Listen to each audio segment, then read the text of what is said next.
Durante séculos, um livro inteiro da Bíblia foi silenciado, empurrado para as sombras, afastado dos púlpitos e omitido das escrituras protestantes, como se sua voz fosse perigosa demais para ser ouvida. Um livro escrito no meio do exílio, quando Jerusalém ardia em cinzas, quando o povo de Deus chorava em terras estrangeiras e quando a fé parecia ter sido derrotada pelo sofrimento. O livro de Baruque não nasce em tempos de vitória, mas no coração da dor, da culpa e do arrependimento mais profundo. E talvez seja exatamente por isso que ele assusta tanto. Porque um texto que fala tão claramente sobre pecado, disciplina divina, sabedoria verdadeira e restauração foi removido. O que ele revela que muitos preferiram esquecer. Baruque não escreve para agradar, ele escreve para confrontar. Ele expõe a raiz da queda de Israel, denuncia a idolatria, desmonta a falsa segurança religiosa e revela um segredo incômodo. O sofrimento do povo não foi abandono de Deus, mas consequência direta da rejeição à sua sabedoria. Ainda assim, no meio do caos, Baruque sussurra esperança. Uma esperança firme,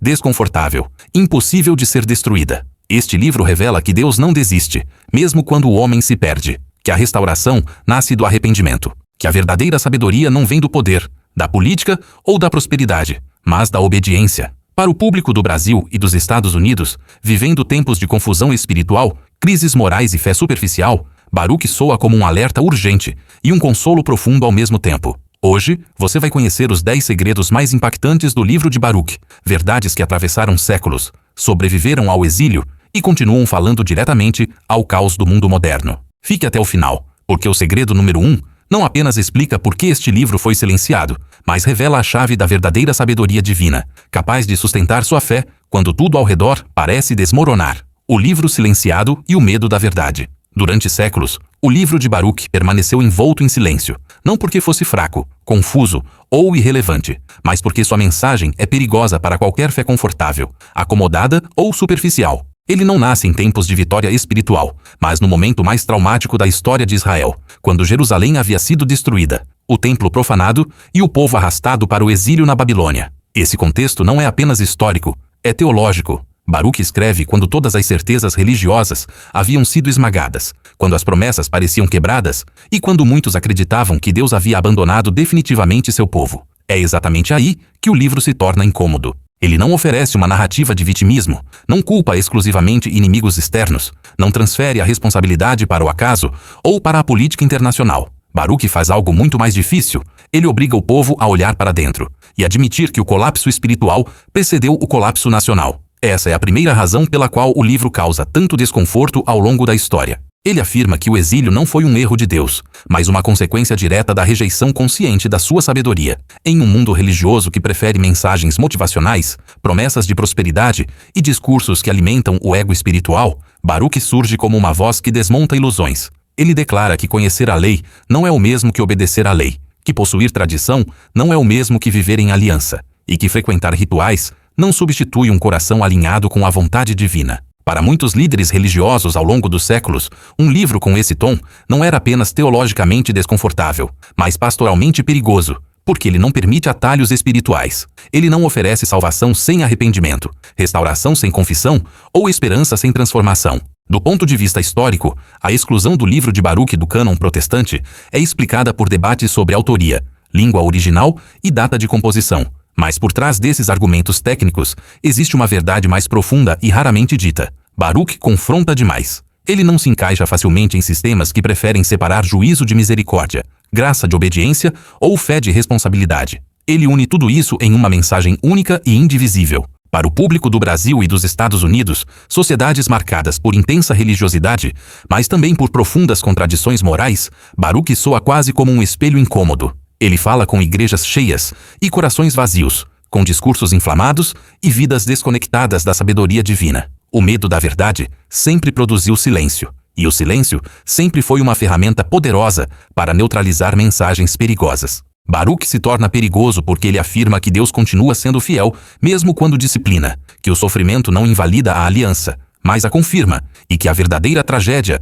não é perder a terra, o templo ou o status, mas perder a sabedoria. O livro deixa claro que Israel não foi derrotado porque Deus era fraco, mas porque o povo escolheu viver como se Deus fosse irrelevante. Essa afirmação destrói a ideia de uma fé utilitária, usada apenas para obter benefícios, proteção ou sucesso. Baruque revela que Deus não é um amuleto nacional nem um recurso de emergência espiritual. Ele é o Senhor da aliança, cuja sabedoria sustenta a vida quando é obedecida e cuja ausência gera caos quando é rejeitada. O silêncio em torno desse livro também revela algo sobre o ser humano moderno. Mesmo séculos depois, ainda preferimos mensagens que nos tranquilizam em vez daquelas que nos transformam. Ainda buscamos explicações externas para crises internas. Ainda resistimos à ideia de que escolhas espirituais produzem consequências reais, coletivas e duradouras. Baruch desmonta essa resistência ao afirmar que o exílio foi precedido por anos de advertências ignoradas, profetas rejeitados e sabedoria desprezada.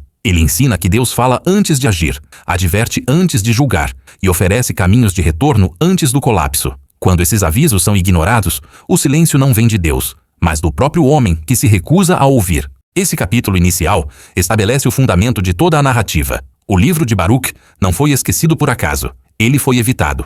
Evitado porque ele exige maturidade espiritual, humildade coletiva e responsabilidade pessoal. Evitado porque ele destrói a ideia de que fé é apenas crença intelectual ou identidade cultural. Baruch declara que fé verdadeira é submissão à sabedoria divina, mesmo quando isso confronta desejos, tradições e sistemas inteiros. Ele escreve para um povo quebrado, mas não anestesiado, para um povo ferido, mas ainda capaz de reconhecer sua culpa, para um povo humilhado, mas não abandonado. Ao abrir esse livro, o leitor é convidado a abandonar a posição confortável de espectador e assumir o papel de participante. Não há distância segura entre o texto e quem o lê. Baruch atravessa séculos para perguntar ao leitor moderno se o exílio que vivemos hoje, seja espiritual, moral ou emocional, não é também fruto da mesma rejeição à sabedoria de Deus. O medo dessa pergunta explica por que tantos preferiram que esse livro permanecesse nas sombras. Baruch, o escriba que não fugiu do peso da verdade. Baruch não foi um profeta celebrado em praças públicas, nem um líder político com poder de decisão. Ele foi um escriba, uma função aparentemente secundária, mas espiritualmente decisiva. Em uma época em que as palavras de Deus eram rejeitadas, distorcidas ou ridicularizadas, Baruch foi o homem que aceitou a responsabilidade de registrá-las com fidelidade, mesmo sabendo que isso lhe custaria paz, segurança e reconhecimento. Ele viveu ao lado de Jeremias, um dos profetas mais perseguidos da história bíblica, e compartilhou não apenas de sua missão, mas também de seu sofrimento. Enquanto reis rasgavam rolos proféticos e líderes zombavam das advertências divinas, Baruch escrevia. Enquanto o povo buscava falsas garantias de paz, Baruch preservava palavras de juízo e esperança. Sua vida nos revela que servir a Deus nem sempre significa falar. Muitas vezes significa sustentar o peso do que foi dito. Baruch testemunhou a lenta degradação espiritual de Judá. Ele viu alianças políticas substituírem a confiança em Deus, rituais vazios ocuparem o lugar da obediência e líderes religiosos negociarem a verdade para manter influência. Diferente de muitos, ele não se iludiu com falsas promessas de estabilidade. Ele acreditou que a palavra de Deus era verdadeira, mesmo quando todos os sinais apontavam para o desastre. Isso o colocou em uma posição extremamente vulnerável. Ao registrar as profecias de Jeremias, Baruch se tornou cúmplice de uma mensagem impopular, e a impopularidade naquele contexto era perigosa. Ele poderia ter se afastado, poderia ter buscado uma vida mais segura, poderia ter silenciado para sobreviver, mas não o fez. Esse detalhe transforma Baruch em um símbolo poderoso para o público moderno, tanto no Brasil quanto nos Estados Unidos, onde a pressão cultural frequentemente empurra a fé para a adaptação, o silêncio ou a diluição. Baruch representa aqueles que permanecem fiéis quando a verdade se torna inconveniente. Em determinado momento de sua vida, o próprio Baruch expressa cansaço profundo. Ele lamenta sua dor, seu desgaste emocional e a frustração de servir a Deus em meio ao colapso nacional. Esse registro é crucial, porque desmonta a imagem de uma espiritualidade fria ou insensível. Baruch não era um robô espiritual. Ele sentia medo, angústia e exaustão. Ainda assim, Deus não o repreende por sentir, mas o corrige quanto às expectativas. A resposta divina não promete grandeza, sucesso ou conforto. Deus diz, em essência, que a vida de Baruch será preservada, mas não glorificada. Isso é devastador para uma mentalidade religiosa que associa fidelidade à recompensa visível. Baruch aprende que servir a Deus não garante uma vida fácil, mas garante propósito. Essa lição atravessa séculos e confronta diretamente uma fé baseada em resultados imediatos. Baruch escreve seu livro não como um teórico distante, mas como alguém que caminhou entre ruínas, ouviu gritos de desespero e sentiu o peso da aparente derrota. Isso explica o tom profundamente humano do texto. Ele não espiritualiza o sofrimento de forma superficial. Ele não chama o exílio de fase ou provação passageira sem reconhecer sua dor real. Ao mesmo tempo, ele se recusa a interpretar o sofrimento como abandono definitivo. Essa tensão entre dor e esperança é uma das marcas mais fortes do livro de Baruque. Ele ensina que maturidade espiritual não é negar a dor nem absolutizá-la, mas interpretá-la à luz da fidelidade de Deus. Para sociedades modernas, acostumadas a extremos, ou negar o sofrimento com discursos positivos vazios, ou se afundar nele sem perspectiva, Baruque oferece um caminho mais profundo e verdadeiro. Ele mostra que é possível chorar sem perder a fé, lamentar sem se afastar de Deus, e confessar culpa sem perder a esperança. O papel de escriba também carrega um simbolismo poderoso. Baruque não cria a mensagem, ele a preserva. Ele não adapta a palavra para torná-la mais aceitável, ele a registra como foi dada. Isso o coloca em contraste direto com líderes que moldam discursos de acordo com o humor da época. Baruque nos lembra que a sobrevivência da verdade depende muitas vezes de pessoas dispostas a carregar o peso de transmiti-la sem distorções. Em tempos de crise espiritual, a tentação de suavizar a mensagem é enorme, mas Baruque resiste. Ele entende que a esperança verdadeira só pode nascer da verdade completa, não de versões editadas. Seu livro carrega essa integridade. Ele não separa juízo de misericórdia, nem culpa de graça. Ele apresenta um Deus que disciplina porque ama e restaura porque é fiel. Ao compreender quem foi Baruque, entendemos por que seu livro possui tanta densidade emocional e espiritual. Ele escreve como alguém que permaneceu de pé, quando tudo desmoronava. Ele representa os fiéis anônimos da história, aqueles que não aparecem como protagonistas, mas sem os quais a mensagem não sobreviveria. Para o leitor moderno, Baruque levanta uma pergunta desconfortável.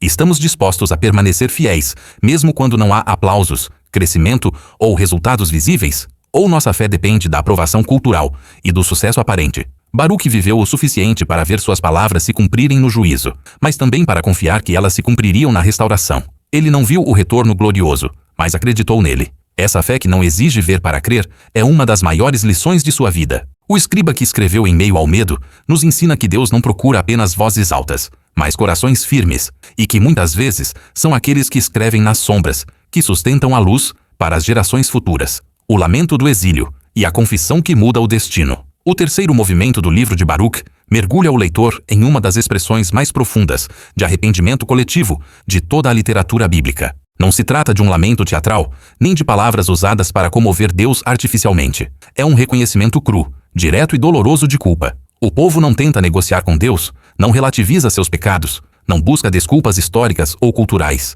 Eles afirmam sem rodeios que erraram, que desobedeceram, que ignoraram os mandamentos e que por isso a justiça divina se manifestou. Esse lamento nasce no exílio, longe da terra prometida, longe do templo, longe de tudo o que simbolizava identidade, segurança e bênção. O exílio não é apenas geográfico, é espiritual. Israel está distante de casa, mas também distante da sabedoria que sustentava sua aliança com Deus. Baruque deixa claro que essa distância não começou na Babilônia, começou anos antes, quando a voz dos profetas foi silenciada, quando a idolatria foi tolerada e quando a lei foi tratada como tradição vazia. O lamento, portanto, não é apenas pelo que foi perdido, mas pelo que foi desprezado enquanto ainda estava disponível. Essa confissão coletiva quebra um padrão humano recorrente, o de se colocar sempre como vítima. Em vez de acusar Deus de injustiça, o povo reconhece sua retidão. Eles afirmam que Deus foi fiel, mesmo ao disciplinar. Essa afirmação é extremamente desconfortável para uma mentalidade religiosa que associa a fidelidade divina apenas a bênçãos visíveis. Baruque ensina que a justiça de Deus não contradiz seu amor, mas o confirma. Para o público do Brasil e dos Estados Unidos, acostumado a discursos que prometem proteção automática, independentemente de conduta, essa mensagem confronta profundamente. Ela afirma que privilégios espirituais não anulam responsabilidade espiritual. O lamento do exílio também revela algo essencial sobre arrependimento verdadeiro. Ele não se limita a palavras emocionadas, mas envolve reconhecimento de padrões errados, abandono de ilusões e disposição para a mudança. O povo admite que buscou segurança em reis estrangeiros, em alianças políticas e em ídolos silenciosos. Eles confessam que trocaram a sabedoria viva de Deus por promessas vazias. Esse reconhecimento não é imposto, é voluntário. Baruque mostra que Deus não força arrependimento, mas responde quando ele é sincero. O texto enfatiza que, mesmo no exílio, mesmo sob domínio estrangeiro, mesmo sem templo, Deus ainda ouve. Isso quebra a ideia de que a presença divina está limitada a espaços sagrados ou estruturas religiosas. A oração do povo no exílio prova que a relação com Deus não depende de localização, mas de postura do coração. Essa verdade ecoa fortemente em sociedades modernas, onde muitos acreditam que se afastaram demais, erraram demais ou caíram demais para serem ouvidos novamente. Baruque afirma o contrário. É justamente no reconhecimento da queda que o diálogo com Deus é restaurado. O lamento também carrega um peso geracional. O povo reconhece que não apenas eles, mas seus pais, seus líderes e suas gerações anteriores falharam. Essa confissão coletiva rompe com o hábito de transferir culpa exclusivamente para o passado, sem assumir responsabilidade no presente. Eles entendem que herdaram erros, mas também os perpetuaram. Esse detalhe é crucial, porque revela que arrependimento verdadeiro envolve quebrar ciclos, não apenas lamentá-los. Para nações modernas marcadas por divisões históricas, injustiças estruturais e feridas culturais profundas, essa abordagem é extremamente relevante. Baruch não permite que o passado seja usado como desculpa para a continuidade do erro. Ele ensina que reconhecer falhas históricas deve levar à transformação presente. Outro aspecto poderoso desse capítulo é a linguagem usada. O lamento é humilde, reverente e consciente da grandeza de Deus. Não há exigências, apenas súplica. O povo reconhece que Deus poderia ter destruído completamente Israel, mas escolheu preservar um remanescente. Essa preservação é vista como sinal de misericórdia, não como direito adquirido. Essa perspectiva desmonta a arrogância espiritual e reconstrói a fé sobre bases mais sólidas. Baruch ensina que a esperança não nasce da sensação de merecimento, mas da consciência da graça. Mesmo reconhecendo a justiça do castigo, o povo clama pela misericórdia divina, não com base em suas obras, mas no caráter fiel de Deus. Esse equilíbrio entre responsabilidade e esperança é um dos pontos mais sofisticados do livro de Baruch. Ele não oferece consolo barato, mas também não deixa o povo afundar em desespero absoluto. Ele mostra que o arrependimento não é o fim da relação com Deus, mas o início de sua restauração. O exílio, que parecia a prova do abandono divino, se transforma em espaço de reencontro espiritual. Esse paradoxo é profundamente transformador. Ele revela que Deus pode usar até as consequências do pecado como caminho de retorno. Para o leitor moderno, essa ideia é ao mesmo tempo confrontadora e consoladora. Confrontadora porque elimina a falsa segurança de uma fé sem compromisso. Consoladora porque afirma que nenhum erro é grande demais para bloquear o arrependimento sincero. Baruch ensina que Deus não rejeita quem se humilha, mesmo quando o sofrimento é resultado de escolhas erradas. O lamento do exílio se torna, assim, um portal. Um portal que conduz da culpa à esperança, da disciplina à restauração, do silêncio ao diálogo. Esse capítulo mostra que reconhecer o erro não diminui o povo, mas o reposiciona diante de Deus. O exílio continua. A dor não desaparece instantaneamente, mas algo muda profundamente. A relação é restaurada. O povo volta a falar com Deus sem máscaras, sem defesas, sem orgulho. Esse é o ponto de virada espiritual que prepara o caminho para tudo o que virá depois.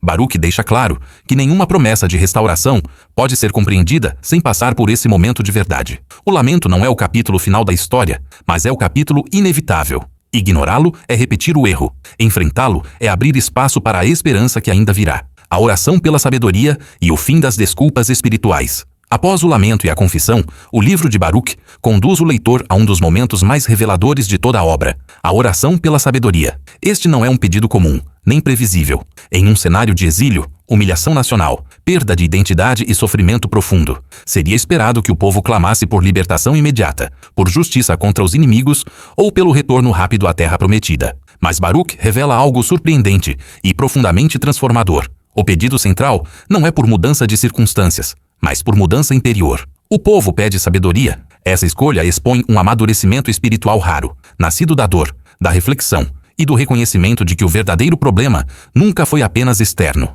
A oração pela sabedoria é, na prática, o abandono definitivo das desculpas espirituais. O povo entende que não foi derrotado porque Deus falhou, nem porque a Babilônia era mais forte, mas porque a sabedoria divina foi desprezada por gerações. Baruch deixa claro que a ignorância espiritual não é neutra. Ela produz consequências reais. Essa oração reconhece que decisões erradas foram tomadas porque o discernimento foi trocado por conveniência, tradição vazia e autoconfiança ilusória. Para o público do Brasil e dos Estados Unidos, acostumado a associar fé a soluções rápidas e orações a pedidos utilitários, esse momento é profundamente confrontador. Baruch apresenta uma fé que não tenta manipular Deus, mas se submete a ele. Pedir sabedoria é aceitar que será necessário mudar a forma de pensar, viver e escolher. É reconhecer que o problema não está apenas lá fora, mas dentro do coração humano. Essa oração marca uma ruptura com a espiritualidade superficial. O povo não pede mais sinais, não exige provas, não negocia termos.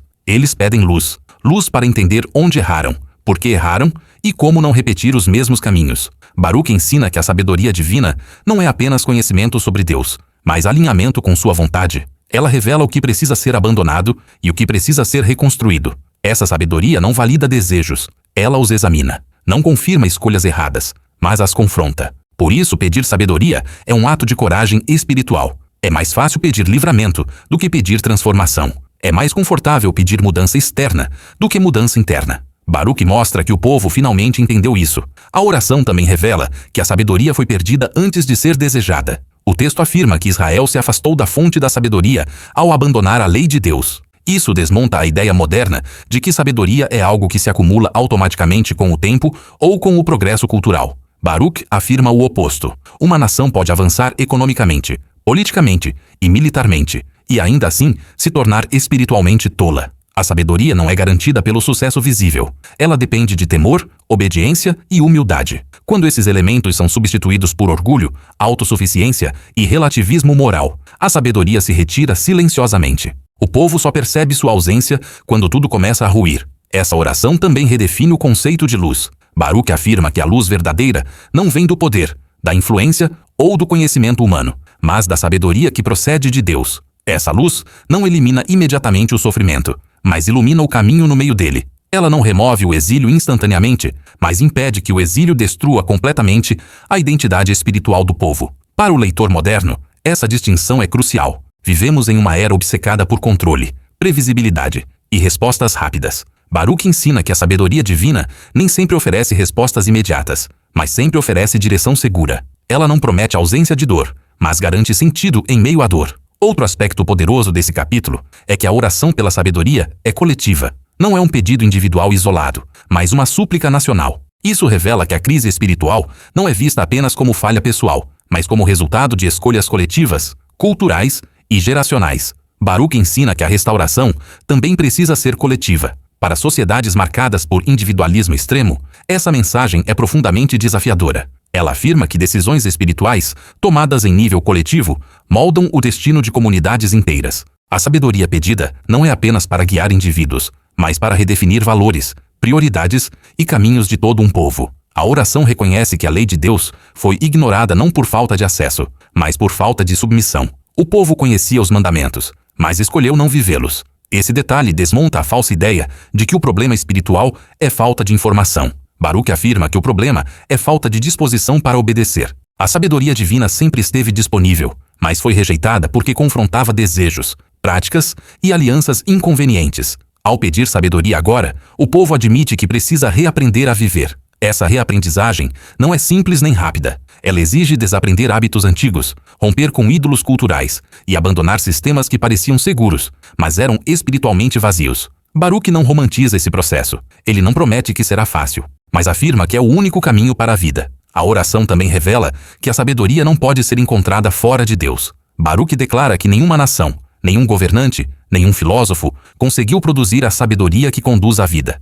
Essa afirmação confronta diretamente a confiança excessiva em sistemas humanos. Para o público moderno, acostumado a depositar esperança em ideologias, tecnologias ou líderes carismáticos, Baruque soa quase radical. Ele afirma que sem Deus, todo o conhecimento é limitado e toda a solução é temporária. A sabedoria verdadeira não pode ser fabricada, apenas recebida, e ela só é concedida àqueles que reconhecem sua necessidade. Esse capítulo marca um ponto de virada definitivo. O povo deixa de perguntar: por que isso aconteceu conosco? E passa a perguntar: como nos afastamos da sabedoria? Essa mudança de pergunta muda tudo. Ela tira o foco da vitimização e coloca o foco na responsabilidade. Ela não elimina a dor, mas transforma a forma como a dor é interpretada. O exílio deixa de ser apenas punição e passa a ser também espaço de aprendizado. Baruque ensina que Deus pode usar até os momentos mais sombrios para restaurar aquilo que foi perdido antes da queda. A oração pela sabedoria prepara o terreno para todas as promessas que virão depois. Sem ela, qualquer promessa de restauração seria superficial. Com ela, a esperança ganha raízes profundas. Baruque deixa claro que não existe retorno verdadeiro sem mudança interior. Não existe restauração duradoura sem sabedoria. E não existe sabedoria verdadeira fora da vontade de Deus. Esse capítulo confronta, corrige e, ao mesmo tempo, oferece um caminho seguro para quem deseja viver com sentido em meio ao caos. A sabedoria divina como caminho da vida, e não como ideia abstrata. No desenvolvimento do livro de Baruque, a sabedoria deixa de ser apenas um pedido feito em oração e passa a ser apresentada como o eixo central de toda a existência humana. Baruque não trata a sabedoria como um conceito filosófico distante, nem como um conjunto de reflexões morais opcionais. Ele a descreve como o próprio caminho da vida, a estrutura invisível que sustenta uma nação, uma família e um indivíduo. Quando essa sabedoria é abandonada, tudo começa a ruir, mesmo que externamente ainda pareça estável. Baruque afirma que Israel não perdeu sua terra de um dia para o outro. Antes disso, perdeu o discernimento, perdeu o temor e perdeu a capacidade de ouvir. A queda visível foi apenas o último estágio de uma falência espiritual silenciosa. Essa afirmação é extremamente relevante para o público do Brasil e dos Estados Unidos, sociedades que muitas vezes confundem sucesso material com saúde espiritual. Baruque desmonta essa confusão ao afirmar que uma nação pode prosperar externamente enquanto caminha internamente para o colapso. A sabedoria divina, segundo o texto, não se mede por crescimento econômico, influência cultural ou poder militar, mas pela fidelidade à lei de Deus. Ela é descrita como algo mais precioso do que ouro e prata, algo que não pode ser comprado, herdado ou imposto. A sabedoria precisa ser escolhida, buscada e vivida. Baruque insiste que ela esteve disponível o tempo todo, mas foi rejeitada porque exigia limites, obediência e renúncia. O texto faz uma pergunta retórica poderosa. Onde estão os grandes líderes, os sábios das nações, os estrategistas e governantes que se orgulhavam de sua inteligência? Todos desapareceram. Nenhum deles conseguiu produzir a sabedoria que conduz à vida. Essa pergunta atravessa séculos e confronta diretamente a confiança excessiva no intelecto humano. Baruque não despreza o conhecimento, mas o coloca em seu devido lugar. Conhecimento sem temor de Deus é incompleto. Inteligência sem obediência é perigosa. Progresso sem sabedoria é uma estrada que leva ao abismo. Essa visão desafia profundamente a mentalidade moderna, que frequentemente separa espiritualidade de decisões práticas. Baruque afirma que não existe essa separação. Toda decisão é espiritual. Toda escolha revela a fonte de sabedoria que está sendo seguida. O texto deixa claro que a sabedoria divina não é neutra. Ela confronta escolhas erradas, denuncia alianças injustas e expõe ídolos escondidos. Por isso, muitas vezes ela é evitada. Baruque ensina que o povo preferiu ouvir vozes que confirmavam seus desejos em vez da voz que corrigia seus caminhos. Essa preferência teve um custo alto. A sabedoria foi trocada por segurança falsa, por acordos políticos frágeis e por uma religiosidade que mantinha aparência de fé, mas não transformava o coração. Esse padrão se repete em todas as épocas. Quando a sabedoria de Deus se torna inconveniente, ela é substituída por versões adaptadas, mais fáceis de aceitar, menos exigentes. Baruque expõe essa dinâmica com clareza desconfortável. Ele afirma que a sabedoria não pode ser encontrada fora da revelação divina. Nenhuma cultura, por mais avançada que seja, conseguiu produzi-la de forma autônoma. Essa afirmação não é um ataque às nações, mas um alerta contra a arrogância humana. Para públicos modernos, acostumados a confiar em sistemas, ideologias e soluções técnicas para problemas profundamente espirituais, Baruque soa quase subversivo. Ele declara que sem a sabedoria de Deus, toda construção humana está sobre areia. Outro ponto central deste capítulo é a relação entre sabedoria e lei. Baruque não separa as duas coisas. Ele afirma que a lei de Deus é a expressão prática da sabedoria divina. Isso confronta diretamente a visão moderna, que trata mandamentos como restrições negativas à liberdade. Baruque apresenta a lei como caminho de vida, não como prisão. Ele ensina que a verdadeira liberdade não nasce da ausência de limites, mas do alinhamento com aquilo que sustenta a vida. Quando a lei é rejeitada, a sabedoria se perde. E quando a sabedoria se perde, a liberdade se transforma em caos. Essa lógica é profunda e atual. Sociedades que rejeitam limites em nome da autonomia absoluta frequentemente colhem confusão, fragmentação e sofrimento. Baruque afirma que isso não é coincidência, mas consequência. A sabedoria divina também é apresentada como algo acessível, mas não automática. Ela está próxima, mas não é imposta. Deus não força o povo a ser sábio. Ele oferece o caminho. Cabe ao ser humano escolher se vai andar nele. Essa escolha envolve responsabilidade. Baruque deixa claro que o povo conhecia o caminho, mas escolheu ignorá-lo. Esse detalhe desmonta a desculpa da ignorância.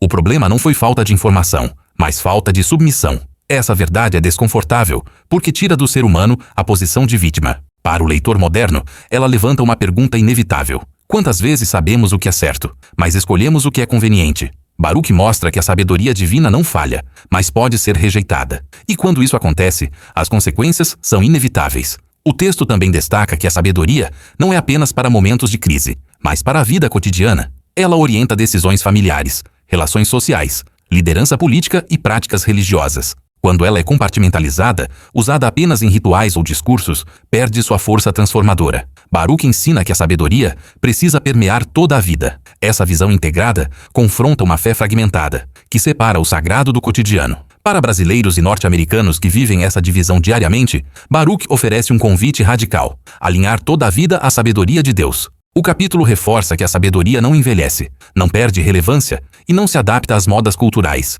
Ela permanece porque procede de Deus. As gerações mudam, os impérios caem, as ideologias se transformam, mas a sabedoria divina continua sendo o único caminho seguro. Baruch escreve isso como alguém que viu impérios se erguerem e ruírem. Ele não fala de teoria, fala de experiência histórica. Ele viu a arrogância dos poderosos, a fragilidade das alianças humanas e a ilusão da segurança sem Deus. Tudo isso o levou à mesma conclusão: fora da sabedoria divina, não há vida verdadeira. Este capítulo consolida um dos eixos centrais do livro de Baruch. A restauração futura, a esperança prometida e a consolação de Jerusalém só fazem sentido se a sabedoria voltar a ocupar seu lugar central. Sem ela, qualquer retorno seria apenas repetição do erro. Baruch prepara o leitor para entender que a restauração não será apenas geográfica, mas espiritual. Não será apenas retorno à terra, mas retorno à sabedoria. Esse entendimento é essencial para tudo o que virá a seguir: a promessa de restauração e a esperança que sobrevive à ruína. Depois de confrontar o pecado, expor a perda da sabedoria e revelar a raiz espiritual do exílio, o livro de Baruch conduz o leitor a um dos pontos mais emocionantes e transformadores de toda a narrativa: a promessa de restauração. Esse momento é crucial, porque poderia facilmente ser mal interpretado como uma simples mensagem de consolo. Mas Baruch deixa claro que não se trata de um alívio emocional superficial. A promessa de restauração nasce do arrependimento verdadeiro, da redescoberta da sabedoria e do reconhecimento da fidelidade inabalável de Deus. Ela não ignora o passado, não minimiza a dor e não apaga as consequências, mas afirma algo profundamente poderoso: a história de Israel não termina no exílio. Baruch escreve para um povo que perdeu tudo o que sustentava sua identidade espiritual. O templo, símbolo máximo da presença de Deus, foi destruído. A cidade santa foi humilhada. A terra prometida foi perdida. Em qualquer lógica humana, isso significaria o fim definitivo da relação entre Deus e seu povo. Mas Baruch confronta essa lógica ao afirmar que a fidelidade de Deus não depende da estabilidade das instituições humanas. Ele revela que a aliança não foi quebrada por Deus, mas ferida pelo povo, e que Deus continua disposto a restaurar aquilo que foi despedaçado. Essa afirmação é revolucionária. Ela desmonta a ideia de que o fracasso espiritual é irreversível. Para o público do Brasil e dos Estados Unidos, acostumado a narrativas de cancelamento, exclusão definitiva e culpa sem redenção, Baruch apresenta uma visão radicalmente diferente. Deus disciplina, mas não abandona. A restauração prometida não é imediata nem automática. Baruch não oferece uma linha do tempo confortável. Ele não diz quando, como ou em que ritmo tudo será reconstruído. Essa ausência de detalhes não é falha do texto, mas parte de sua profundidade. A promessa exige fé. Ela exige confiança no caráter de Deus, não em calendários humanos. Baruch ensina que a esperança verdadeira não nasce da previsibilidade, mas da fidelidade divina. Mesmo sem saber quando o retorno acontecerá, o povo é chamado a crer que ele acontecerá. Esse tipo de fé é profundamente desconfortável para uma mentalidade moderna, que busca controle, garantias e resultados mensuráveis. Baruch afirma que a restauração não é um direito adquirido, mas uma dádiva graciosa. Deus não restaura porque o povo se tornou digno, mas porque ele é fiel à sua palavra. Essa distinção é essencial. Ela impede que a esperança se transforme em arrogância espiritual. O povo não pode exigir restauração, pode apenas recebê-la com humildade. Baruch também deixa claro que a restauração será completa, não apenas simbólica. Ele fala do retorno à terra, da reconstrução de Jerusalém e da reunião dos filhos dispersos. Essas imagens não são apenas geográficas, mas profundamente espirituais. Elas representam o fim da fragmentação, o encerramento da vergonha e a restauração da identidade. Jerusalém, que foi personificada como uma mãe que chora, será novamente lugar de alegria. O povo, espalhado entre as nações, será reunido. Essa promessa confronta diretamente a sensação de perda definitiva que acompanha grandes tragédias. Baruch afirma que Deus não apenas consola, ele reconstrói. Outro aspecto poderoso dessa promessa é que ela não ignora a justiça. Baruch não diz que o castigo foi exagerado ou injusto. Pelo contrário, ele reafirma que Deus foi justo em disciplinar. A restauração não nega a justiça, mas revela que a justiça não é o fim da história. Para uma fé madura, essa tensão é essencial. Um Deus que apenas pune seria cruel. Um Deus que apenas perdoa sem corrigir seria permissivo. Baruch apresenta um Deus que disciplina porque ama e restaura porque é fiel. Essa visão equilibrada confronta extremos teológicos e oferece uma base sólida para a esperança. A promessa de restauração também redefine o conceito de vitória. Não se trata de retomar poder político imediato ou supremacia sobre outras nações. A vitória verdadeira é espiritual. É o retorno à sabedoria, a obediência e a aliança. Baruque deixa implícito que sem essa restauração interior, qualquer retorno externo seria inútil. O povo poderia voltar à terra e repetir os mesmos erros. Por isso, a promessa de restauração está inseparavelmente ligada à transformação do coração. Esse ponto prepara o terreno para as promessas mais profundas, que virão nos capítulos seguintes. Para o leitor moderno, essa mensagem é extremamente relevante. Vivemos em uma cultura que busca restaurar imagem, status e conforto, mas frequentemente ignora a necessidade de restaurar valores, caráter e sabedoria. Baruque afirma que Deus não está interessado apenas em reconstruir estruturas, mas em reconstruir pessoas. A verdadeira restauração começa no interior e se manifesta no exterior. O texto também enfatiza que a restauração será a obra de Deus, não do esforço humano isolado. O povo não tem poder para se libertar sozinho. Eles estão sob domínio estrangeiro, sem recursos, sem autonomia política. A promessa não se baseia na capacidade humana, mas na intervenção divina. Isso confronta diretamente a mentalidade de autossuficiência. Baruque ensina que reconhecer limites não é fraqueza, mas sabedoria. A restauração não acontecerá porque o povo se tornou forte novamente, mas porque Deus decidiu agir em fidelidade à sua aliança. Esse ensinamento ecoa fortemente em sociedades modernas que exaltam a autonomia individual. Baruque lembra que existem momentos em que somente a graça pode reconstruir o que foi quebrado.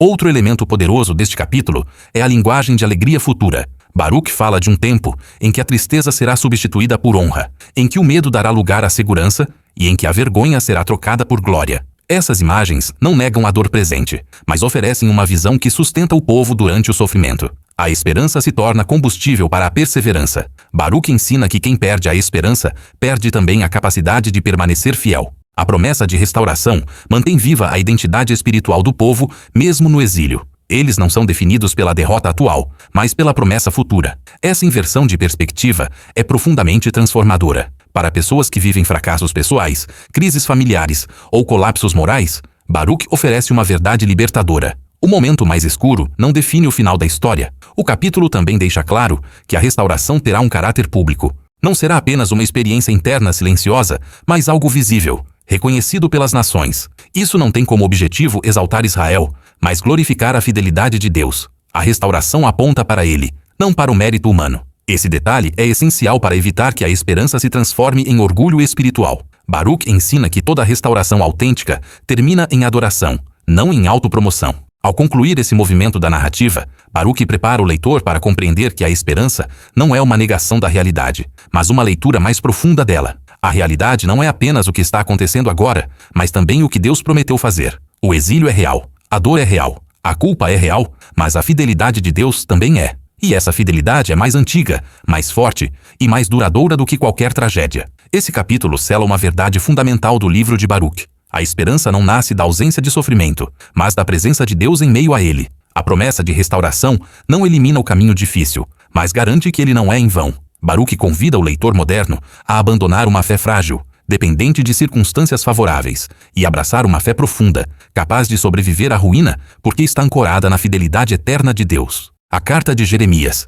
e o desmascaramento da idolatria silenciosa. Dentro do conjunto do livro de Baruque, existe um texto que age como um choque direto contra uma das tentações mais persistentes do coração humano, a idolatria. Conhecida como a Carta de Jeremias, essa seção funciona como um alerta urgente aos exilados, que vivem cercados pela cultura babilônica, repleta de deuses visíveis, imagens imponentes e rituais aparentemente poderosos. Baruque inclui essa carta não como um apêndice irrelevante, mas como uma peça central da restauração espiritual. Ele entende que não existe retorno verdadeiro a Deus enquanto os ídolos permanecem no centro da vida. A idolatria aqui não é apresentada apenas como adoração a estátuas, mas como uma lógica espiritual que transfere confiança, reverência e esperança para aquilo que não pode salvar. A carta começa desmontando a aparência de poder dos deuses babilônicos. Eles são carregados nos ombros, precisam ser protegidos, não falam, não veem, não respondem. Baruque insiste nesse contraste para provocar algo essencial: vergonha espiritual.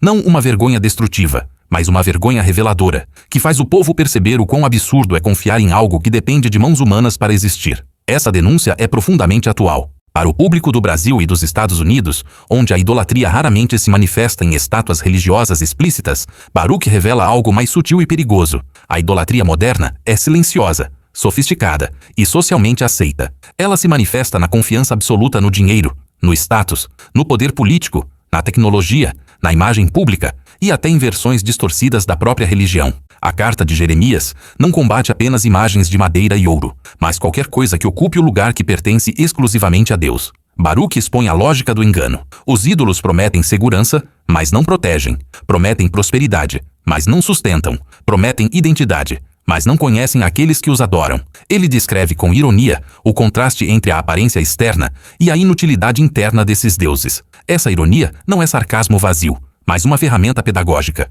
Baruque quer que o povo enxergue o ridículo da idolatria, porque enquanto ela parecer respeitável, continuará sendo praticada. O texto deixa claro que a idolatria não é apenas um erro teológico, mas uma escravidão emocional e espiritual. O povo que confia em ídolos se torna semelhante a eles, insensível, dependente e incapaz de responder à vida com sabedoria. Esse princípio atravessa culturas e épocas. Aquilo que o ser humano adora molda sua visão de mundo, suas prioridades e suas escolhas. Baruque entende que o exílio não foi apenas punição por idolatria passada, mas também um ambiente de tentação constante. Cercado por símbolos de poder estrangeiro, o povo poderia facilmente concluir que os deuses da Babilônia eram mais fortes. A carta de Jeremias combate exatamente essa conclusão. Ela afirma que o poder visível não é prova de autoridade divina. Impérios se erguem e caem, mas Deus permanece. Essa mensagem é extremamente relevante para sociedades modernas que confundem influência cultural com verdade espiritual. Baruque ensina que popularidade não valida a divindade. A idolatria também é apresentada como algo transmitido culturalmente. O povo aprende a temer os ídolos observando os costumes das nações. Isso revela que a idolatria não nasce apenas de escolhas individuais, mas de pressões sociais, normalizações culturais e medo de exclusão. Baruque alerta o povo para não se deixar moldar pelo ambiente. Esse alerta ecoa fortemente para cristãos que vivem em sociedades pluralistas, onde valores contrários à sabedoria divina são apresentados como progresso inevitável. A carta de Jeremias não incentiva isolamento, mas discernimento. Ela ensina que viver em uma cultura não significa adotar seus deuses. Outro aspecto poderoso desse capítulo é a denúncia da religiosidade vazia. Baruque mostra que os ídolos possuem templos, sacerdotes, vestes, rituais e festivais. Externamente, tudo parece organizado e sagrado. Internamente, tudo é vazio. Essa crítica não se limita às religiões pagãs. Ela funciona como um espelho desconfortável para qualquer sistema religioso que mantém forma sem vida. Baruque alerta que é possível ter culto sem presença, ritos sem transformação e religião sem sabedoria. Essa denúncia atravessa fronteiras confessionais e confronta igrejas, líderes e fiéis de todas as tradições. O texto também revela que a idolatria sempre exige sacrifícios, mas nunca oferece redenção. Os ídolos consomem tempo, energia, recursos e devoção, mas não devolvem vida. Eles prometem controle, mas produzem ansiedade. Prometem estabilidade, mas geram medo constante de perda. Baruque ensina que a idolatria não apenas desvia o coração de Deus, mas destrói a capacidade de confiar. O adorador de ídolos vive em constante insegurança, porque sabe, ainda que inconscientemente, que seu Deus pode falhar. Em contraste, o Deus de Israel é apresentado como aquele que não precisa ser carregado, defendido ou mantido. Ele sustenta, governa e age. Essa comparação não tem como objetivo humilhar outras culturas, mas libertar o povo da ilusão. Baruque quer que os exilados sobrevivam espiritualmente em um ambiente hostil. A carta de Jeremias funciona como um manual de resistência espiritual. Ela ensina o povo a não se deixar impressionar pelo brilho externo, a não confundir força militar com autoridade divina e a não trocar a fidelidade por conveniência. Para o leitor moderno, essa carta levanta uma pergunta incômoda. Quais são os ídolos que carregamos hoje? Aquilo que defendemos com mais paixão do que a verdade? Aquilo que tememos perder mais do que tememos desobedecer a Deus? Baruque não responde por nós, mas nos obriga a refletir. A idolatria moderna raramente exige incenso, mas exige lealdade. Ela raramente pede sacrifícios públicos, mas exige compromissos silenciosos que afastam o coração da sabedoria divina. A carta de Jeremias também revela que a idolatria prospera, onde a memória espiritual é fraca. O povo corre o risco de esquecer quem Deus é quando está distante de sua terra, de seus símbolos e de sua história. Baruque combate esse esquecimento, relembrando constantemente a natureza viva, ativa e soberana de Deus. Ele reafirma que Deus não está preso a Jerusalém, ao templo ou a um território específico. Essa afirmação é libertadora.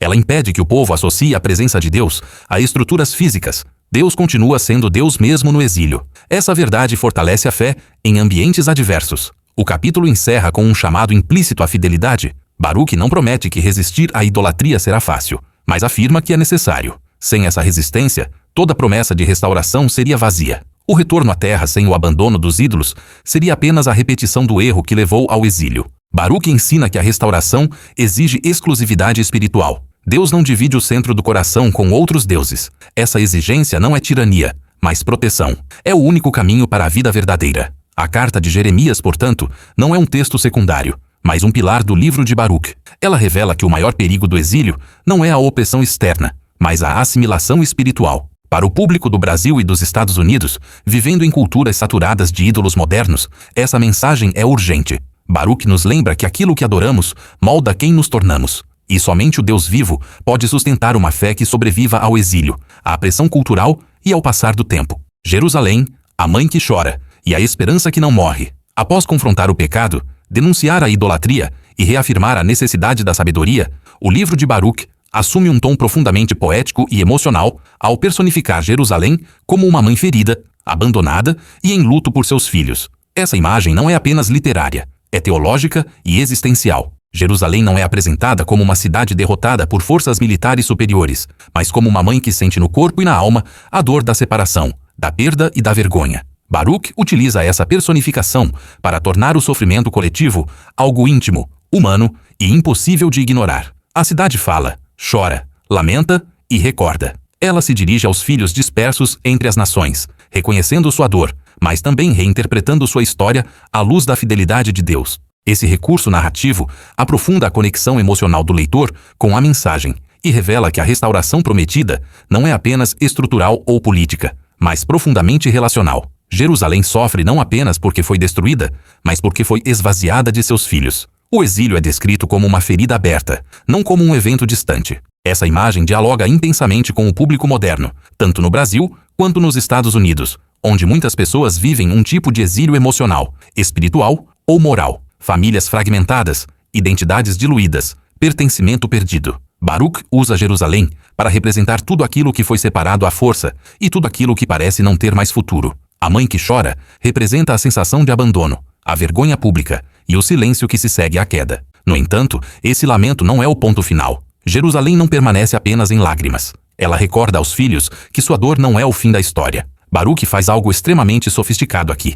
Ele permite que Jerusalém lamente sem censura, mas também a conduz a proclamar esperança. Essa transição é fundamental. A dor não é negada, mas é reinterpretada. Jerusalém reconhece que seus filhos foram entregues aos inimigos por causa do pecado, mas afirma que Deus não os entregou para sempre. Essa distinção é crucial. O sofrimento tem uma causa, mas não tem a palavra final. Para sociedades modernas, que muitas vezes absolutizam a dor ou a transformam em identidade permanente, Baruque oferece uma visão mais profunda. O sofrimento é real, mas transitório diante da fidelidade divina. Jerusalém fala como alguém que aprendeu, pela dor, a não confundir disciplina com abandono. Ela chama seus filhos de volta, não apenas geograficamente, mas espiritualmente. O retorno prometido não é apenas um deslocamento físico, mas uma reconciliação. Baruque descreve esse retorno como algo glorioso, conduzido pelo próprio Deus. Os filhos não voltam envergonhados, mas honrados. Não retornam escondidos, mas visíveis. Essa imagem quebra a lógica humana de que quem cai nunca mais se levanta plenamente. Baruque afirma que Deus não apenas restaura, mas honra aquilo que foi humilhado. Jerusalém deixa de vestir luto e passa a se revestir de glória. Essa mudança simbólica representa a transformação completa da identidade. A cidade que foi chamada de desolada passa a ser chamada de restaurada. Esse movimento é profundamente relevante para pessoas que carregam marcas de fracassos passados. Baruque ensina que Deus não define o futuro com base no pior momento da história. A personificação de Jerusalém também revela algo sobre o coração de Deus. Ao permitir que a cidade fale como mãe, Baruque comunica que o sofrimento do povo não é indiferente a Deus. Ele não observa a dor de forma distante. A imagem materna comunica empatia, proximidade e cuidado.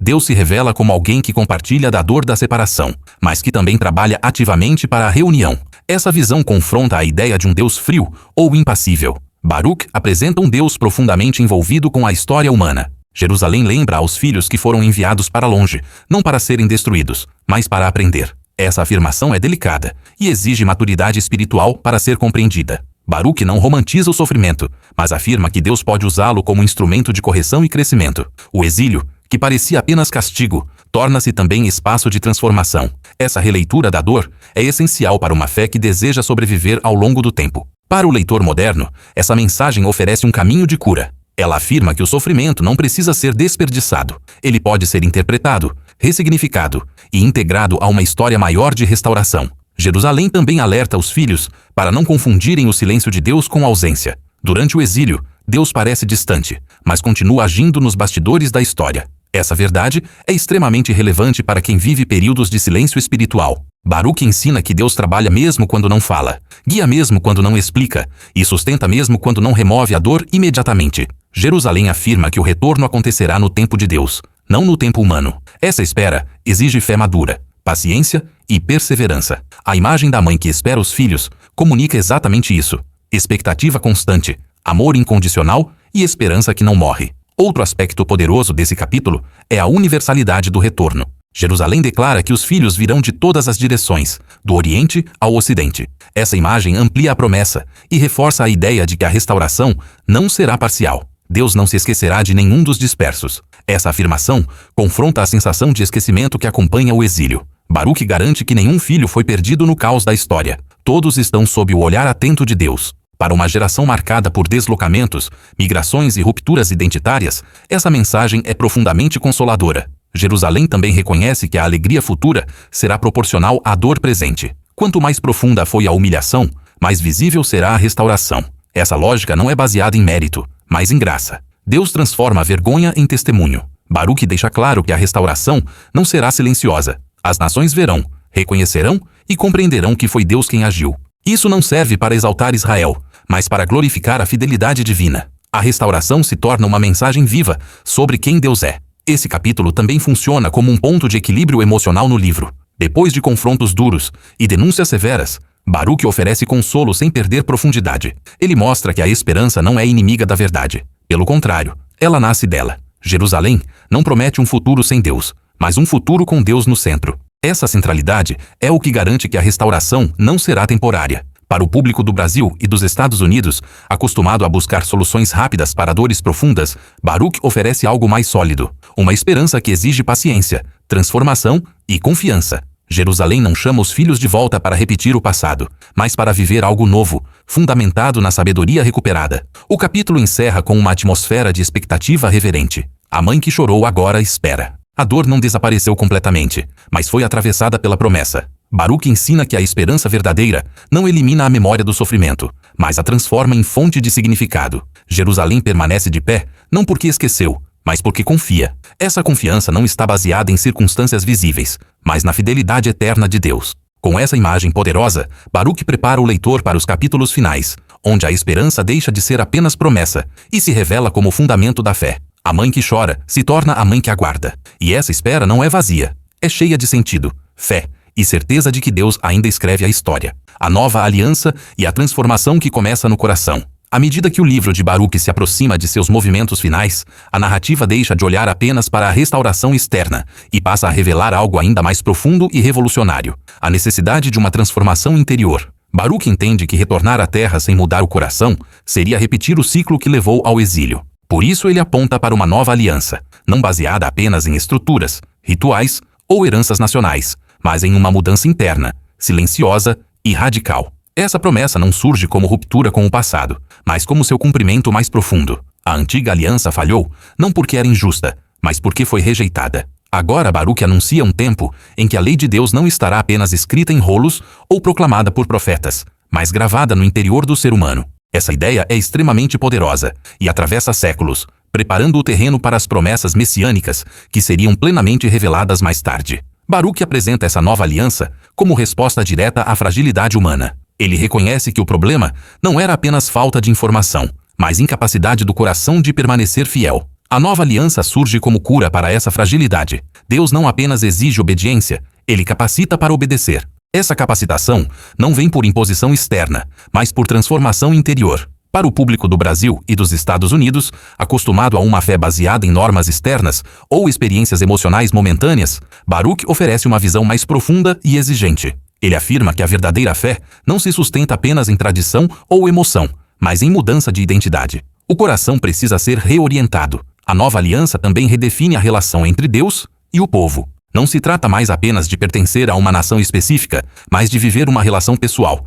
e consciente com Deus. Baruque não elimina a identidade coletiva de Israel, mas a aprofunda. Ele mostra que a restauração verdadeira exige indivíduos transformados, não apenas estruturas reconstruídas. Essa visão confronta diretamente uma religiosidade herdada, automática ou cultural. Baruch afirma que ninguém é restaurado apenas por proximidade com símbolos sagrados. A transformação acontece no interior, onde escolhas são feitas, valores são definidos e fidelidade é praticada. Outro aspecto poderoso desse capítulo é a universalidade implícita da promessa. Ao falar de uma lei escrita no coração, Baruch aponta para algo que transcende fronteiras geográficas e culturais. A nova aliança não depende de território, templo ou status político. Ela pode florescer no exílio, na dispersão e em qualquer contexto.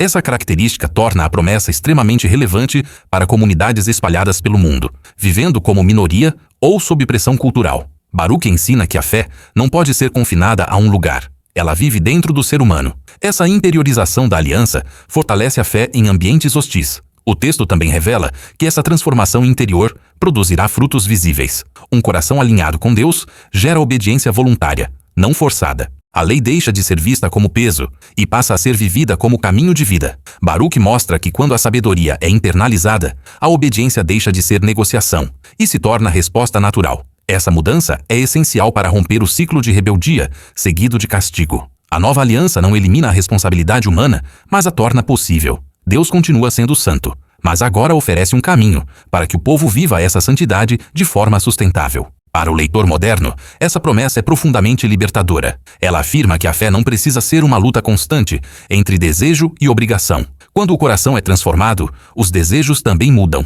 Baruch não promete perfeição imediata, mas uma nova direção. A nova aliança também redefine o conceito de conhecimento de Deus. Não se trata apenas de saber sobre Ele, mas de conhecê-lo intimamente. Esse conhecimento produz confiança, reverência e fidelidade. Baruch aponta para um tempo em que o relacionamento com Deus será mais direto, mais profundo e mais constante. Essa visão confronta uma fé baseada apenas em intermediários ou rituais. Ela afirma que cada pessoa será chamada a viver essa relação de forma consciente. Esse chamado é ao mesmo tempo maravilhoso e exigente. Outro elemento importante deste capítulo é a conexão entre memória e transformação. Baruch não propõe esquecer o passado, mas aprender com ele. A nova aliança nasce da memória do fracasso. O povo sabe o que acontece quando rejeita a sabedoria. Essa memória funciona como proteção. A transformação interior não elimina a história, mas a ressignifica. O exílio deixa de ser apenas trauma e passa a ser fonte de aprendizado. Para sociedades modernas, que frequentemente tentam apagar erros passados sem transformá-los em lição, Baruch oferece uma abordagem mais madura. Ele ensina que a verdadeira renovação não ignora o passado, mas o integra de forma redentora. A nova aliança também fortalece a esperança futura. Ela garante que a restauração não será apenas temporária. Um coração transformado sustenta uma obediência duradoura. Baruch aponta para um futuro em que a relação entre Deus e o povo será marcada por estabilidade espiritual, não por ciclos constantes de queda e castigo. Essa promessa não elimina desafios, mas estabelece uma base sólida para enfrentá-los. Para o leitor moderno, essa estabilidade é profundamente desejável. Vivemos em uma era de instabilidade constante, tanto externa quanto interna. Baruch afirma que a estabilidade verdadeira não vem de circunstâncias favoráveis, mas de um coração alinhado com Deus. O capítulo também sugere que essa transformação interior será obra de Deus, não apenas esforço humano. Isso impede que a nova aliança seja interpretada como autoaperfeiçoamento espiritual. Baruch deixa claro que a mudança começa com a iniciativa divina. Deus age primeiro, o ser humano responde. Essa dinâmica preserva a graça no centro da fé. A obediência não é conquista, é resposta. Essa distinção é essencial para evitar tanto o legalismo quanto a passividade espiritual. Baruch apresenta uma fé ativa, mas dependente. Ao encerrar esse capítulo, fica claro que a nova aliança é o coração da esperança apresentada no livro de Baruch. Sem ela, a restauração seria incompleta. Com ela, o futuro se torna possível de forma duradoura. Baruch prepara o leitor para compreender que a fidelidade de Deus não se manifesta apenas em eventos históricos, mas na transformação silenciosa de corações. Essa transformação é o maior milagre do livro. Ela garante que o retorno não será apenas um recomeço externo, mas uma nova forma de viver. Para o público do Brasil e dos Estados Unidos, essa mensagem é profundamente atual. Em meio a crises morais, confusão espiritual e fé fragmentada, Baruch aponta para a única solução duradoura: um coração transformado pela sabedoria de Deus. A fidelidade de Deus como âncora em tempos de colapso total. Ao avançar para o clímax do livro de Baruch, tudo converge para uma verdade central, que sustenta cada lamento, cada confissão, cada promessa e cada esperança: a fidelidade absoluta de Deus. Baruque deixa claro que se existe algo que nunca entrou em colapso durante o exílio, foi o caráter de Deus. Reis caíram, cidades foram destruídas, o templo foi profanado, e o povo foi espalhado entre as nações, mas a fidelidade divina permaneceu intacta. Esse capítulo não trata apenas de esperança futura, mas de uma reinterpretação completa da história à luz dessa fidelidade. Baruque conduz o leitor a entender que o exílio não foi evidência da ausência de Deus, mas da seriedade com que ele leva a sua aliança. Deus não abandona sua palavra, nem quando ela promete bênção, nem quando ela anuncia correção. Essa constância é desconfortável para muitos, mas é exatamente ela que sustenta a esperança. Se Deus fosse instável, a restauração seria apenas ilusão. A fidelidade de Deus é apresentada como âncora, algo que mantém o povo firme, mesmo quando tudo ao redor se desfaz. Para o público do Brasil e dos Estados Unidos, acostumado a viver em contextos de mudanças rápidas, crises institucionais e desconfiança generalizada, essa mensagem soa quase escandalosa. Baruque afirma que existe algo que não muda, não negocia princípios e não se adapta ao caos. Deus permanece fiel a quem ele é. Essa fidelidade se manifesta de duas formas complementares. Primeiro, na justiça. Deus não relativiza o pecado para manter aparências de paz. Ele confronta, disciplina e corrige. Segundo, na misericórdia. Ele não permite que a disciplina se transforme em destruição definitiva. Baruque mostra que muitos confundiram a disciplina com rejeição final, mas essa interpretação revela desconhecimento do caráter divino. Deus fere, mas também cura. Ele afasta, mas também chama de volta. Essa tensão entre justiça e misericórdia não é contradição, é coerência. A fidelidade de Deus se revela justamente no fato de que ele não muda sua postura conforme as circunstâncias. Ele continua sendo justo e misericordioso ao mesmo tempo. Baruque insiste que a esperança do povo não está na mudança de cenário político, nem no enfraquecimento do inimigo, mas nessa fidelidade imutável. O texto confronta diretamente a tendência humana de depositar esperança em soluções externas. Alianças políticas falharam. Estratégias militares se mostraram inúteis. Reformas superficiais não impediram o colapso. Tudo isso porque a raiz do problema era espiritual. A fidelidade de Deus, por outro lado, não falha porque não depende de circunstâncias humanas. Ela nasce do próprio caráter divino. Baruque afirma que é essa fidelidade que garante o futuro, mesmo quando o presente parece perdido. Outro ponto central deste capítulo é a memória como instrumento de fé. Baruque chama o povo a lembrar quem Deus sempre foi. Não um Deus recém-descoberto, mas o mesmo que libertou, sustentou e conduziu gerações anteriores. A memória da fidelidade passada se torna combustível para a esperança futura. Essa prática de lembrar não é nostalgia, é estratégia espiritual. Em tempos de crise, a memória protege contra o desespero. Baruque ensina que esquecer o caráter de Deus é mais perigoso do que enfrentar o exílio. Quando o povo esquece, começa a reinterpretar a dor de forma distorcida, vendo Deus como inimigo em vez de redentor. Para leitores modernos, essa lição é extremamente relevante. Vivemos em uma cultura que valoriza o imediato e despreza a memória. Baruque mostra que uma fé sem memória é frágil. A fidelidade de Deus também redefine o conceito de tempo. O povo esperava soluções rápidas, mas Deus trabalha em processos. Baruque afirma que o tempo do exílio não é tempo perdido, mas tempo de formação. Essa afirmação exige maturidade espiritual. Ela desafia a mentalidade de que tudo que dói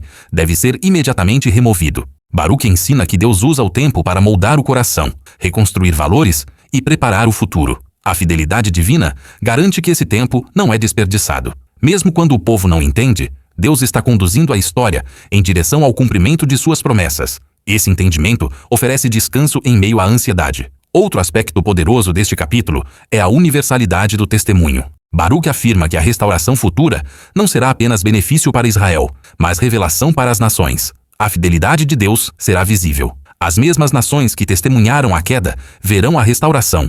Isso transforma a dor em mensagem. O sofrimento não será esquecido, mas reinterpretado como parte de uma narrativa maior que glorifica a Deus. Baruque deixa claro que a fidelidade divina não visa exaltar um povo, mas revelar o caráter de Deus ao mundo. Essa visão amplia o alcance da esperança e impede que ela se torne egoísta. Para públicos modernos, muitas vezes tentados a viver uma fé individualista, Baruque lembra que a fidelidade de Deus sempre tem impacto coletivo. A restauração de um se torna testemunho para muitos.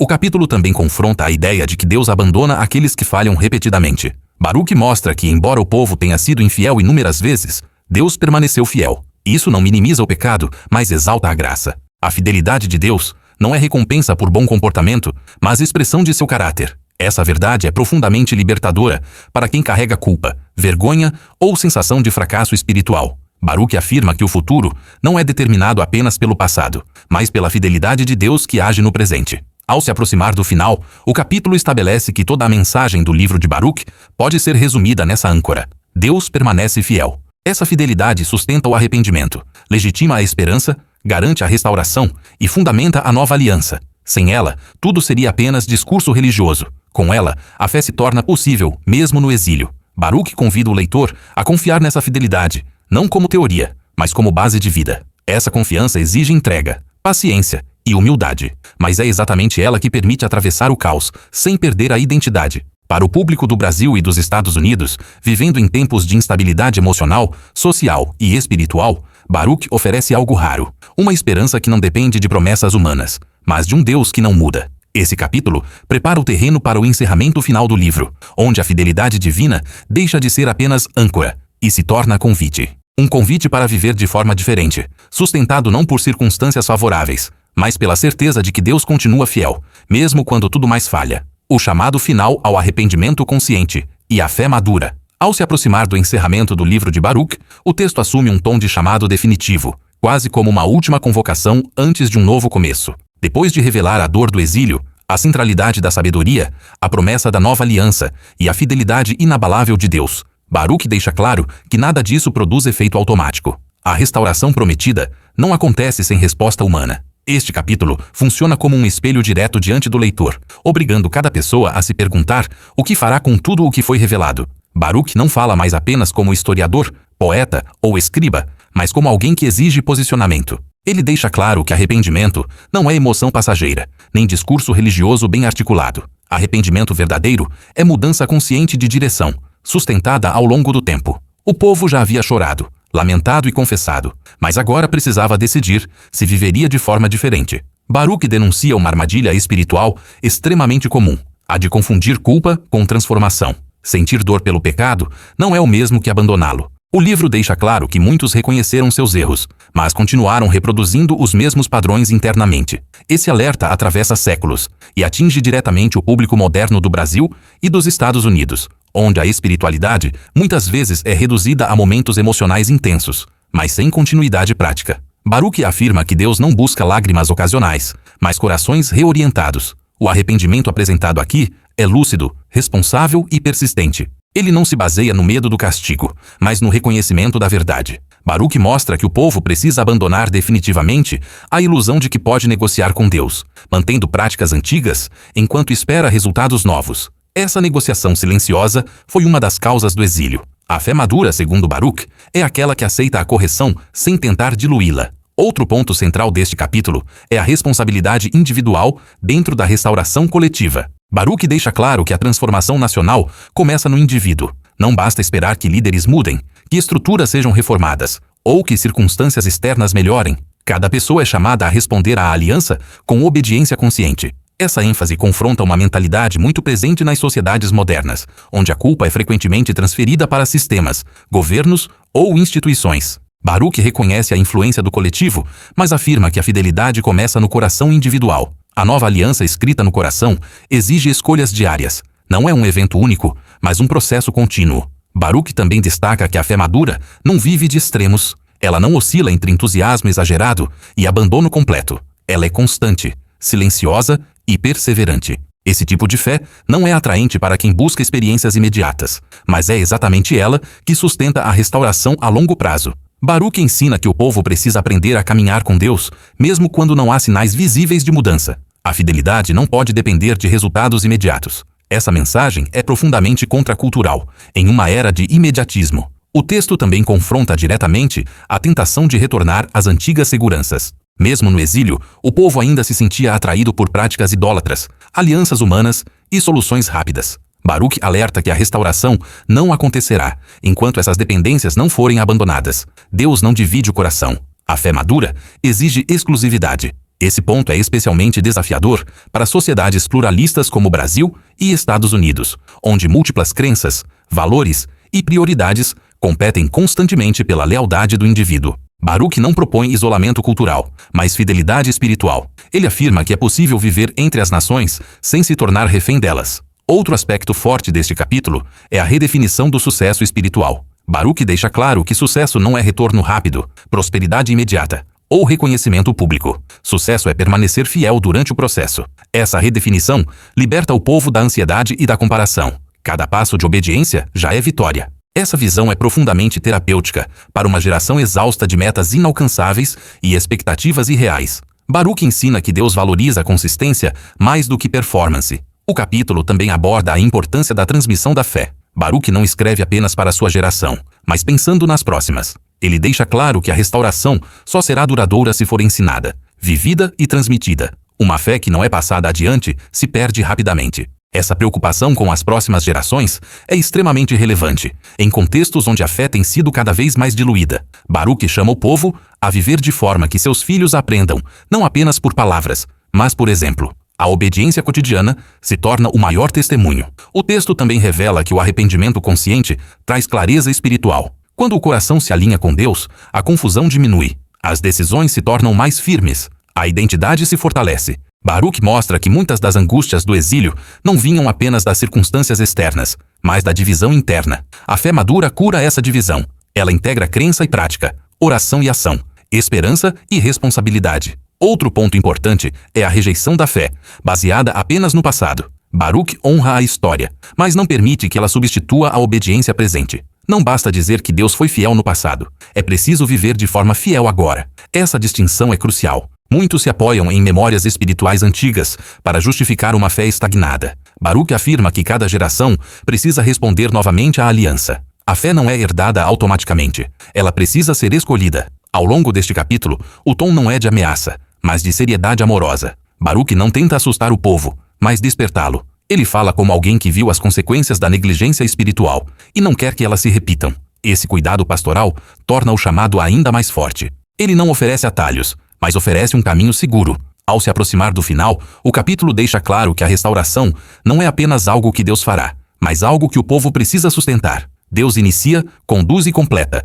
mas o ser humano responde. Essa parceria não diminui a soberania divina, mas honra a responsabilidade humana. Baruque encerra esse chamado com uma sensação de urgência serena. Não há pânico, mas há decisão. O tempo de hesitação terminou. A sabedoria foi revelada, a esperança foi apresentada, a fidelidade foi afirmada. Agora resta viver à altura dessa revelação. Para o público do Brasil e dos Estados Unidos, esse capítulo funciona como um divisor de águas. Ele desafia uma fé superficial e convida a uma fé profunda, consciente e duradoura. Uma fé que não depende de exílio ou prosperidade, mas da escolha diária de andar na sabedoria de Deus. O legado eterno de Baruque e a escolha que define o futuro. Ao chegar ao último movimento do livro de Baruque, a narrativa deixa de ser apenas uma mensagem para um povo específico em um momento histórico determinado e se transforma em um legado espiritual que atravessa gerações. Este capítulo final não funciona como um encerramento tradicional, mas como uma abertura. Baruque não conclui sua obra oferecendo respostas fáceis ou finais confortáveis. Ele encerra entregando ao leitor a responsabilidade da escolha. Tudo o que foi dito até aqui, o lamento do exílio, a confissão dos pecados, a exaltação da sabedoria, a promessa da restauração, a nova aliança e a fidelidade inabalável de Deus, converge para uma pergunta silenciosa, porém inevitável. O que você fará com essa revelação?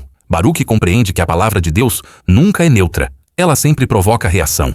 Ignorá-la já é uma forma de resposta. O legado de Baruque está exatamente nisso. Ele não permite que o leitor permaneça espectador. Ele força uma decisão interior. Este capítulo finaliza o livro deixando claro que a história não termina com o retorno do povo, mas com a permanência da sabedoria no coração. Sem isso, qualquer restauração seria temporária. Baruque escreve como alguém que entende profundamente o peso da memória. Ele sabe que gerações futuras lerão suas palavras sem ter vivido o exílio físico, mas possivelmente vivendo outros tipos de cativeiro. Por isso, sua mensagem não está presa à Babilônia, a Jerusalém ou a um tempo específico. Ela fala a qualquer pessoa que experimente perda, confusão, culpa ou sensação de distância de Deus. O legado de Baruque é ensinar que a fé verdadeira não é medida pela ausência de sofrimento, mas pela fidelidade em meio a ele. Essa afirmação confronta diretamente uma espiritualidade baseada em resultados imediatos. Baruque ensina que Deus não prometeu uma vida sem crises, mas prometeu permanecer fiel em todas elas. Esse entendimento redefine completamente o conceito de vitória espiritual. Vitória não é evitar o exílio,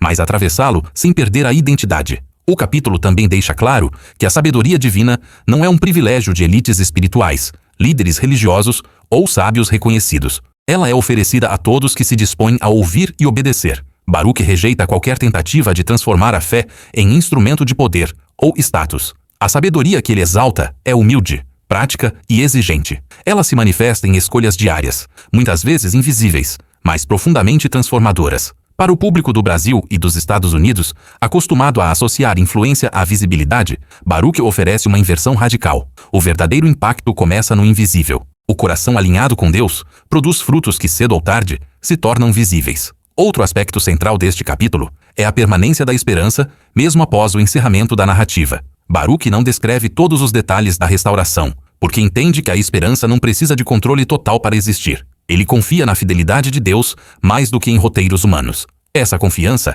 é apresentada como modelo de fé madura. Baruque ensina que tentar controlar cada detalhe do futuro é uma forma sutil de incredulidade. A fé verdadeira aceita caminhar sem todas as respostas, sustentada pela certeza de quem Deus é. Essa mensagem é especialmente poderosa para uma geração ansiosa, marcada pelo medo do desconhecido. Baruque afirma que o desconhecido não é ameaça quando Deus está presente. O capítulo final também reforça a ideia de que a história humana está inserida em uma narrativa maior. O exílio não foi o fim, porque Deus escreve a história com propósito. Baruque ensina que cada geração recebe a responsabilidade de continuar essa história de fidelidade. A fé não é um objeto de museu, mas uma chama que precisa ser mantida viva. Isso exige vigilância constante. O livro termina com um alerta implícito. A sabedoria pode ser novamente esquecida. A restauração não imuniza contra futuras quedas. Por isso, o legado de Baruque é também um chamado à humildade permanente. Ninguém está acima da necessidade de ouvir, aprender e obedecer. Essa consciência protege contra o orgulho espiritual,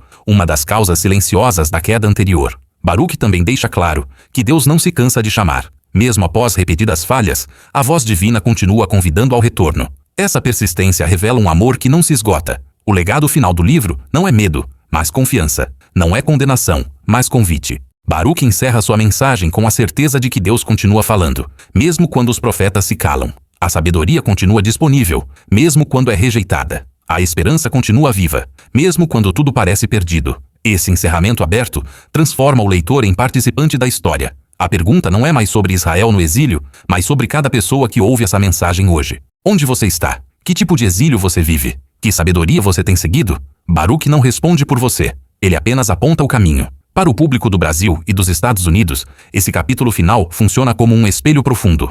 Ele confronta uma fé confortável, acomodada ou fragmentada, e convida a uma fé íntegra, consciente e perseverante. Uma fé que não depende de tradição cultural nem de emoção momentânea, mas de compromisso diário com a sabedoria de Deus. O livro de Baruque termina, mas sua mensagem não. Ela continua ecoando em cada geração que se dispõe a ouvir. O legado que ele deixa não é apenas um texto antigo, mas uma escolha viva. Escolher a sabedoria ou repetir o erro. Escolher a fidelidade ou a conveniência. Escolher confiar em Deus mesmo no caos ou buscar seguranças passageiras. Esse é o verdadeiro final do livro de Baruque. Não um ponto final, mas uma encruzilhada. E cada leitor, em qualquer tempo ou lugar, precisa decidir qual caminho seguirá. O livro de Baruque e o espelho espiritual do nosso tempo. Ao chegar ao fim desta jornada profunda pelo livro de Baruque, não é possível permanecer o mesmo. Esta não é apenas uma obra antiga, esquecida entre listas de livros aceitos ou rejeitados por tradições religiosas. Baruque se revela como um espelho espiritual, brutalmente honesto, capaz de atravessar séculos e expor as mesmas feridas que ainda sangram na alma humana. O exílio descrito por Baruque não pertence apenas ao passado de Israel. Ele continua acontecendo hoje, de formas diferentes, silenciosas e igualmente devastadoras. Exílios emocionais, espirituais, morais e existenciais. Pessoas cercadas de informação, conforto e tecnologia, mas internamente vazias, confusas e desconectadas da sabedoria que dá sentido à vida. O maior choque do livro de Baruque não está no fato de ele ter sido removido da Bíblia protestante, mas no quanto sua mensagem continua perigosamente atual. Ele revela que o problema central da humanidade nunca foi a falta de poder, recursos ou conhecimento, mas a rejeição consciente da sabedoria de Deus. Baruque deixa claro que a queda não começa quando tudo desmorona externamente, mas quando o coração se afasta internamente. Jerusalém caiu depois que a sabedoria foi abandonada. O exílio veio depois que a obediência foi tratada como opcional. Essa verdade atravessa culturas, religiões e sistemas políticos. Não importa se estamos falando do antigo Israel, do Brasil contemporâneo ou dos Estados Unidos modernos. Quando a sabedoria divina é substituída por conveniência, ideologia ou orgulho, o colapso se torna apenas questão de tempo. Ao longo dos 12 capítulos, Baruque constrói uma narrativa que não poupa o leitor.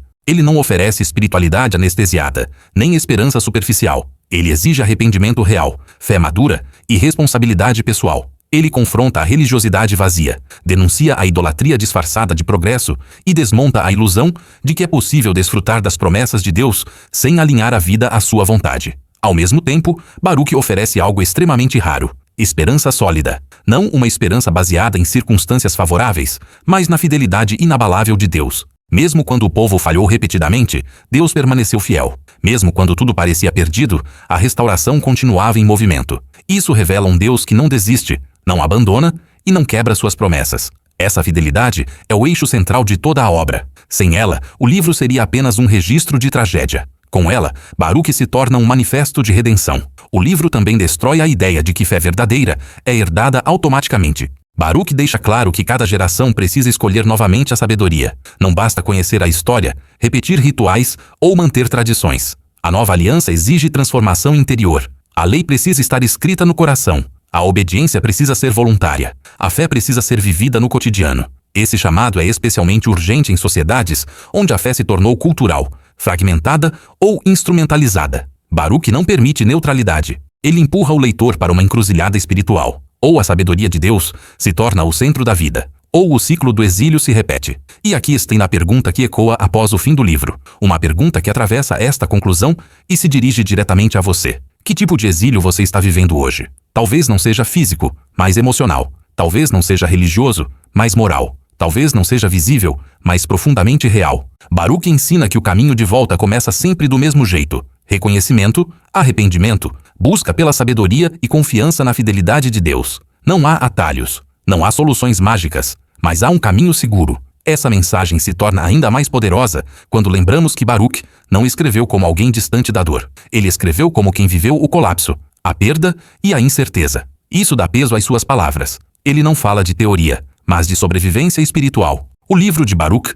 nos lembra que Deus não está interessado apenas em nos tirar do exílio, mas em nos transformar para que não voltemos a ele. Essa é a diferença entre alívio temporário e restauração verdadeira. Ao encerrar este roteiro, fica claro que Baruque não foi esquecido por acaso. Sua mensagem é desconfortável demais para uma fé superficial. Ela exige mais do que discursos, mais do que emoção, mais do que identidade religiosa. Ela exige vida alinhada. E talvez seja exatamente por isso que ela continua tão necessária. Chamada final para a ação. Agora deixe-me te perguntar algo importante. Qual desses segredos mais te impactou profundamente? Foi a revelação sobre a sabedoria divina? A imagem de Jerusalém como mãe que chora? A promessa da nova aliança escrita no coração? Ou a certeza de que Deus permanece fiel, mesmo quando tudo desmorona? Escreva nos comentários qual capítulo mais falou com você e por quê. Seu comentário pode ajudar outras pessoas que estão vivendo seu próprio exílio silencioso. Se este conteúdo fez você refletir, questionar ou enxergar sua fé de uma forma diferente, curta este vídeo agora. Isso ajuda o algoritmo a levar essa mensagem a mais pessoas que precisam ouvi-la. Inscreva-se no canal e ative o sino, porque aqui continuaremos revelando mistérios profundos, livros esquecidos e verdades que desafiam uma fé superficial. Compartilhe este vídeo com alguém que precisa reencontrar esperança, sabedoria e direção. Às vezes, uma única mensagem pode ser o começo de uma restauração inteira. E lembre-se, o livro de Baruque termina, mas a escolha continua. O exílio não precisa ser o fim. A sabedoria ainda está disponível. A fidelidade de Deus permanece. A decisão agora é sua.